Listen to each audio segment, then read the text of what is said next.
Hibbing needs new housing. Tonight, the city pitched a potential development for a well-known part of the community. A slew of new single-family homes would be built here in Highland Park, a forested neighborhood right in the middle of town.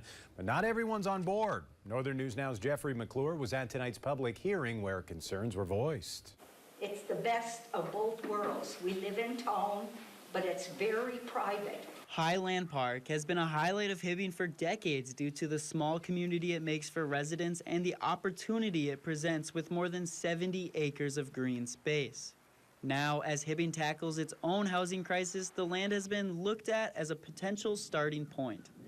I think we're looking at different types of housing for different needs, and we think that Highland Hills would be a very attractive site for people to want to build. The land is already owned by the city, which now wants to pave the way for construction of 30 to 65 new single-family homes. But they want to hear from the community beforehand. Tuesday and Wednesday, residents were invited to share their concerns and ideas. Some worried Hibbing's current housing stock has a lack of buyers and demand. There's a lot of houses for sale, and if you're going to bring people in, you have to have a reason to bring them in. And right now, we're struggling as a town.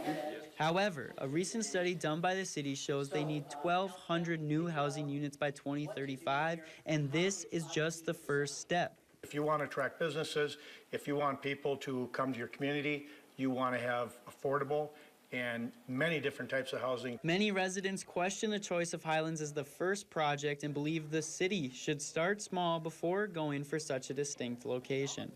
In Hibbing, Jeffrey McClure, Northern News Now. At the public hearing, residents were asked to share their input on entry points for traffic, the amount of homes, and more. Their opinions will be shown to the City Council ahead of the October 16th meeting as they begin to work on a development vision.